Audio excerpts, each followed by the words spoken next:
Natin mga boss, Kibler GX7 Pro High Power Video OK Amplifier in Kibler. So ngayon ang ginawa natin ay binago natin ang kanyang dimension ng kanyang power transistor. So dito naglagay tayo ng blower at dito balistand na lang po ito. So yan, open po yung ilalim at yan po yung kalalabasan. Yan.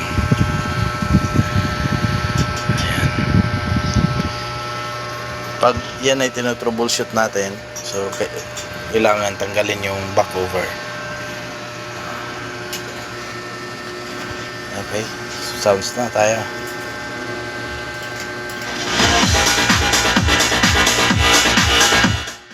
Bali gumaganda na yung kanyang tunog dahil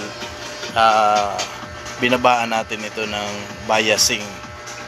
Ang kanyang bias ay 0.5, ginagawa natin 0.3. Ayan ang kanyang resistor. Ayan, kita mo dalawang 1K na resistor.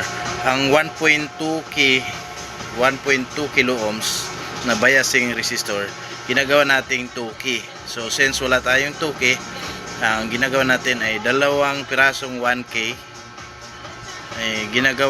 Dalawang pirasong 1K series. Ang total niyan ay 2K. So ang purpose naman niyan, yung kabilang channel ganun din. Ayan. Ayan makikita nyo, ayan. Series din yan, dalawang 1K. So bumaba na yung kanyang biasing. Hindi ko matestiran actual voltage dahil walang tagahawak ng camera. Okay. Hanggang dito lang. Ayan.